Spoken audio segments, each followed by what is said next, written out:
Welcome to Session 13, Relapse Prevention Strategies. This begins Phase 3 of the curriculum, Relapse Prevention and Aftercare. Session 12 focused on alcohol and drug myths versus facts. Today, we use those facts to build a prevention plan. In a DUI curriculum, relapse prevention means more than preventing a return to alcohol or drug use. It means preventing a return to the chain of decisions that can lead to another DUI. A DUI does not usually start when the key turns into ignition. It often begins much earlier. Stress builds, sleep gets worse, honesty decreases, old contacts return, support fades, a person goes to a risky place, substances become available, keys are nearby, risky thoughts start sounding believable. By the time driving becomes an option, judgment may already be affected. Relapse prevention is about noticing the chain earlier. The session is not about fear or perfection. It is about preparation. You do not have to be perfect to be safer. You have to become honest about warning signs, high-risk situations, cravings, support needs, and transportation risks. The key message for today is I do not wait for crisis. I notice risk early and use the plan. Relapse prevention includes DUI prevention. Relapse prevention does not only mean avoiding alcohol or drugs, it also means avoiding the pattern that leads back to impaired driving. A person might not return to daily use and still return to DUI risk if they start going to the same places, carrying keys into drinking situations, isolating from support, or trusting the thought this time will be different. Relapse prevention is also not about predicting failure. It is about respecting risk. A person who wears a seatbelt is not planning to crash. They are preparing for safety. A person who has a relapse prevention plan is not planning to fail. They are preparing to protect themselves and others. The first week's worksheet section asks you to identify warning signs because warning signs are opportunities. The earlier you notice them, the more choices you have. A useful phrase for this session is relapse drift. Relapse drift means the person does not suddenly decide to return to risk. Instead, they slowly drift away from behaviors that were protecting them. They may stop reviewing their plan, stop answering supportive people, stop being honest about cravings, stop avoiding risky places, or stop caring about sleep and stress. Each step may look small, but together they move the person closer to the old pattern. DUI drift often includes transportation drift. The person may start bringing their car to places where alcohol is present. Stop checking ride options, stop telling people their safe driving rule, or start believing they can decide later. Deciding later is dangerous because later may mean tired, emotional, pressured, or impaired. The prevention goal is to decide early while the brain is clear. We're at a pause point. Pause the video and complete worksheet part 1, warning signs and relapse drift. Relapse as a process, not just an event. Many people think relapse is one moment, the drink, the drug use, the drive, or the arrest. But relapse is often a process. It may begin with a shift in thinking, emotion, routine, relationships, honesty, or support. A person may stop using coping skills before they use substances. They may stop answering support calls before they isolate. They may start minimizing consequences before they return to risky behavior. For DUI prevention, the relapse process might look like this. A person has a stressful week, stops sleeping well, feels resentful, avoids talking to family, reconnects with an old friend, goes to a familiar drinking place, drives there without a plan, drinks more than intended, feels embarrassed, refuses to call for help, and drives home. The final decision is dangerous, but the earlier links created the risk. Looking at the whole chain gives you more chances to interrupt it. You can interrupt at stress by resting or asking for help. You can interrupt at resentment by talking honestly. You can interrupt at isolation by calling support. You can interrupt at old friends by setting boundaries. You can interrupt at the drinking place by leaving. You can interrupt after drinking by not driving. A prevention plan gives you many doors out of the chain. Warning signs by time frame. Some warning signs happen weeks before relapse. Others happen days, hours, or minutes before.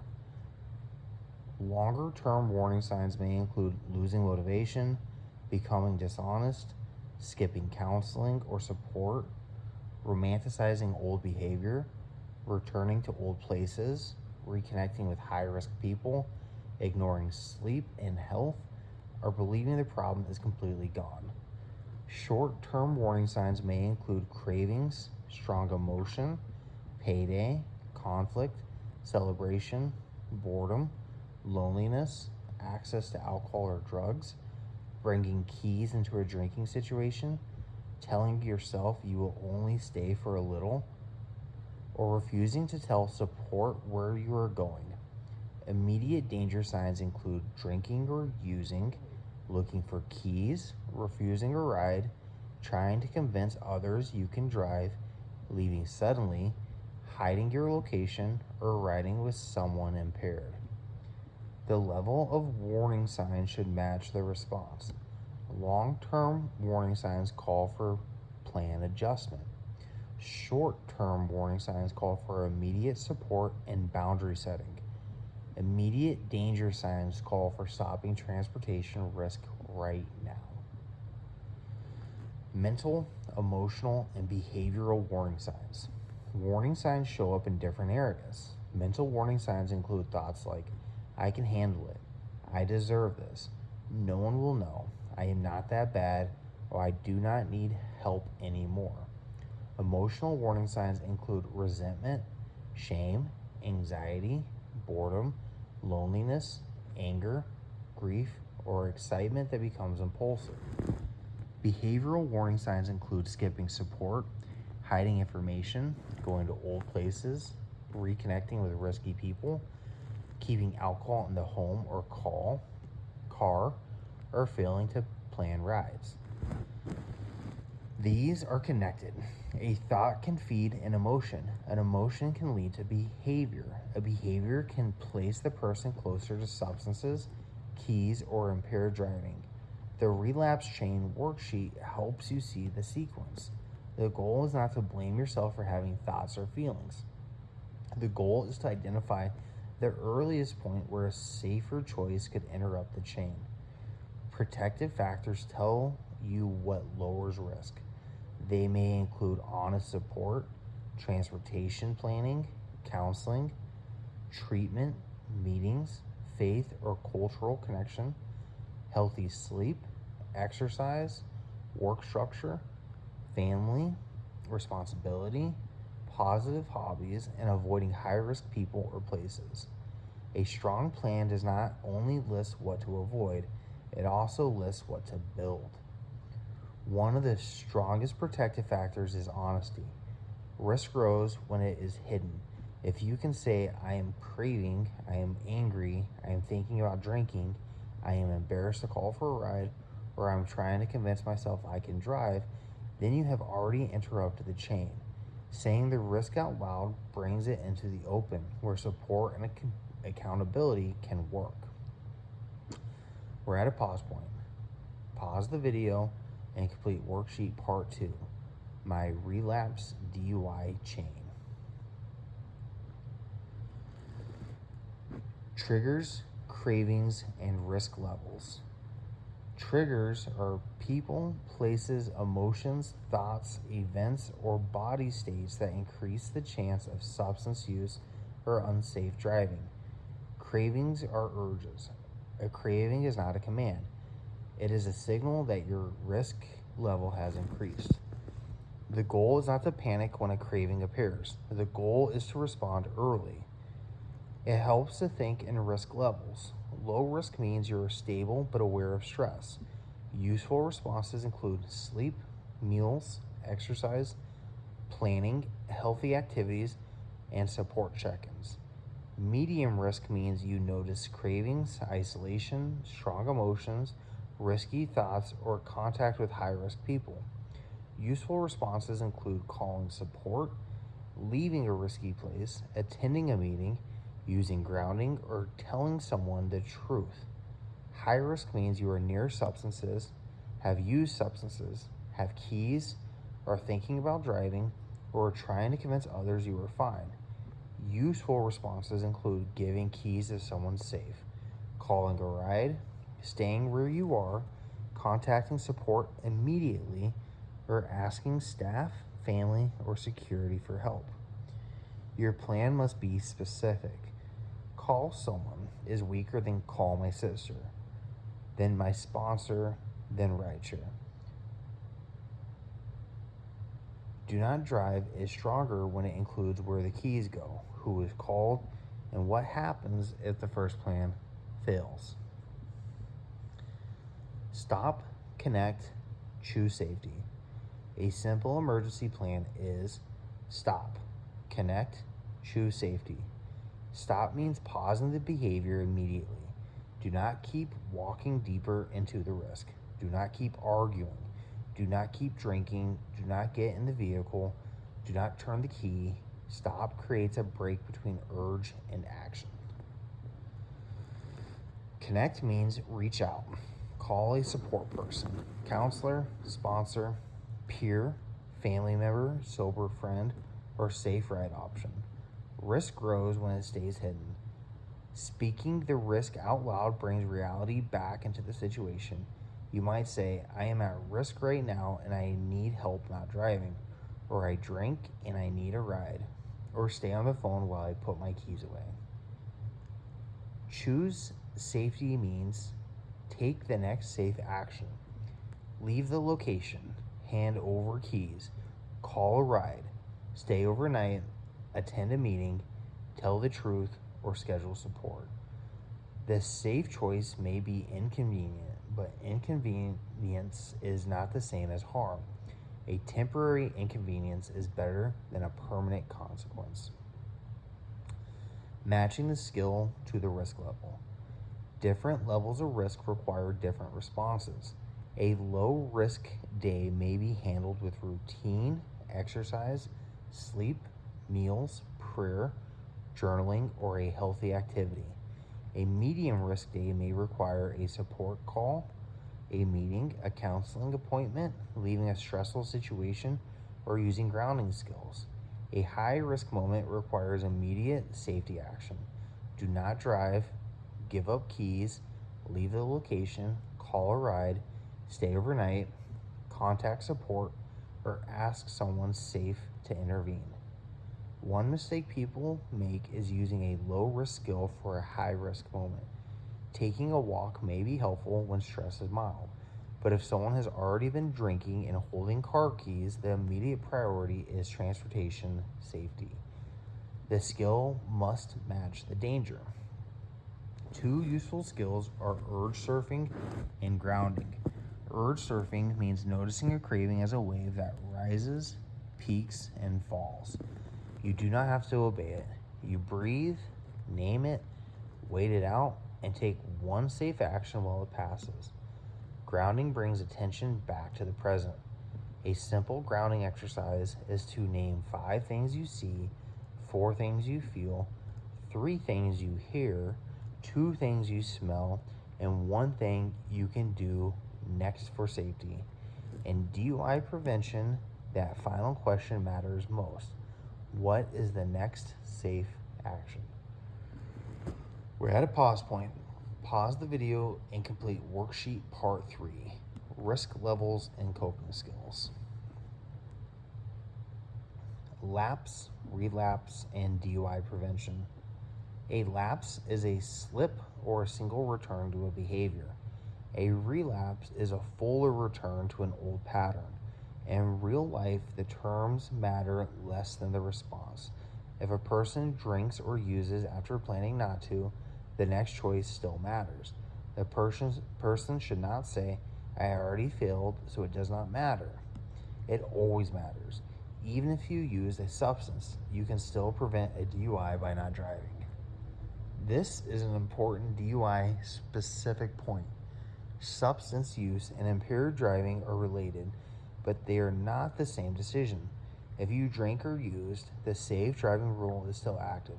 You can call a ride, stay where you are, hand over keys, call support, or tell the truth. One mistake does not have to become a second, more dangerous mistake. A helpful statement is, my night does not have to be perfect for me to make the next safe choice. This protects you from all or nothing thinking. All or nothing thinking says, I messed up, so I might as well keep going. Recovery thinking says, I can stop the chain right now. Practice scenario and relapse review. Consider this scenario. A person has been doing well for several weeks. They stop attending support because they feel better. They start answering texts from old friends. On payday, they feel bored and lonely. They tell themselves they will only stop by for a short time. They bring their car. Later, they drink more than planned and feel embarrassed to call family. The warning signs began before the drink. They included overconfidence, stopping support, old contacts, payday, boredom, loneliness, bringing the vehicle, and having no ride plan. The chain could have been interrupted at several points. The person could have kept support, ignored old contacts, planned payday, gone without a vehicle, left early, called support, or stayed overnight after drinking. The most important next step after drinking is still clear. Do not drive. If a lapse happens, review it without self-attack.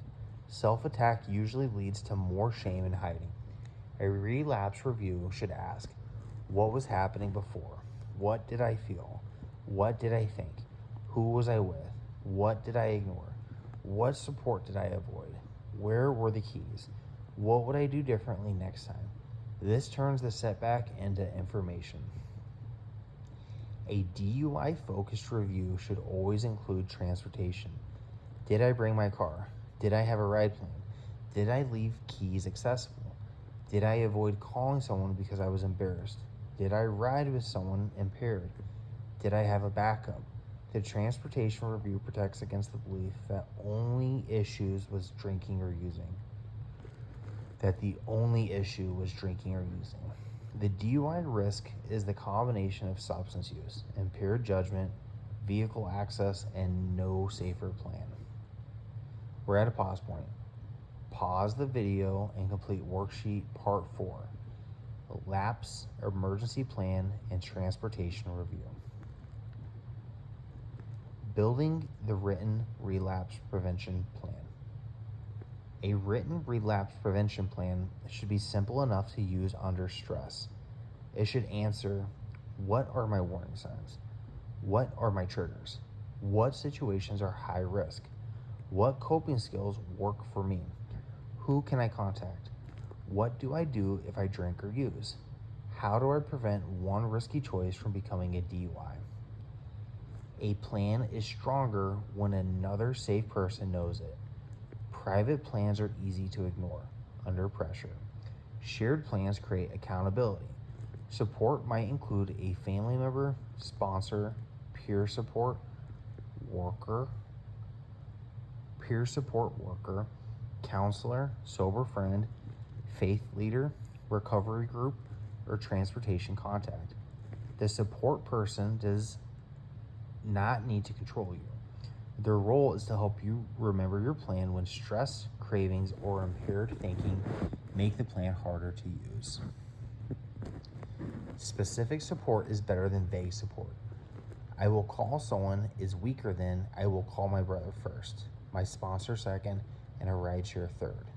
I will avoid risky places is weaker than I will not go to that bar after work on payday. I will not drive is stronger when it says where the keys go and what happens if the first ride plan fails.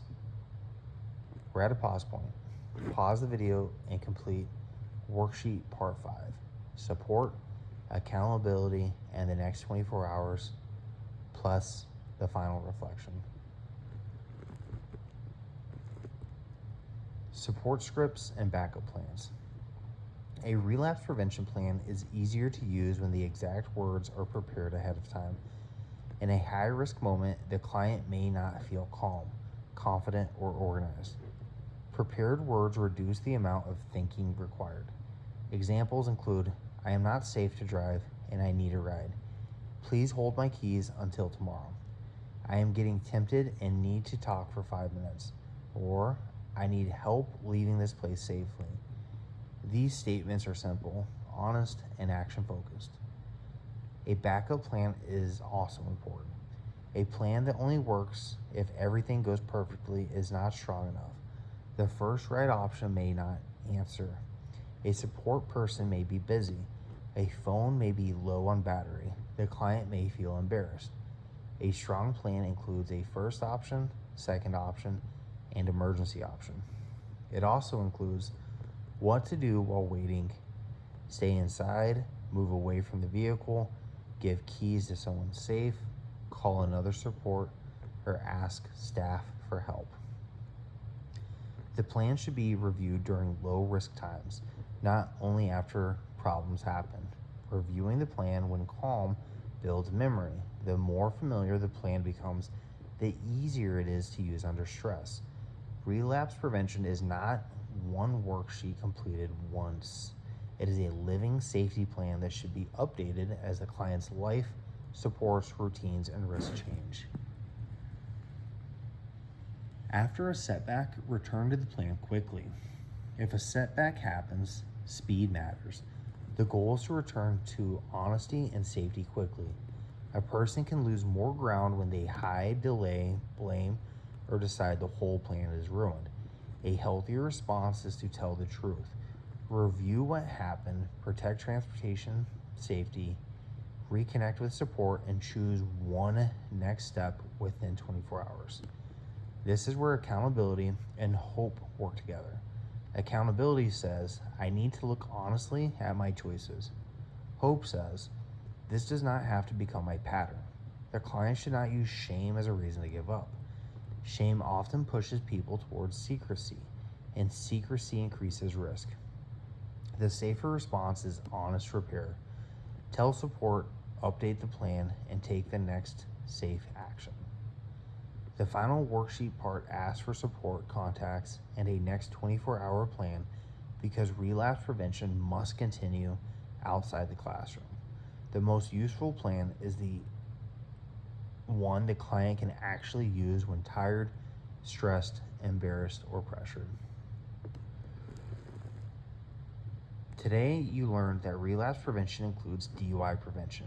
You identified warning signs, relapse drift, transportation drift, mental and emotional risk, triggers, cravings, risk levels, coping skills, and emergency steps, support contacts, and the next safe choice after a lapse. The central point is that risk usually builds before the final decision.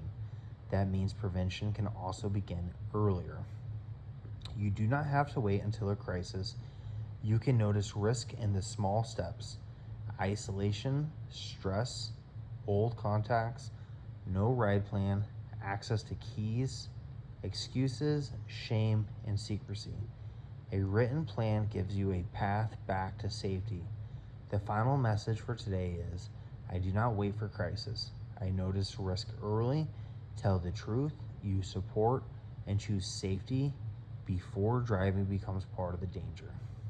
This completes session 13.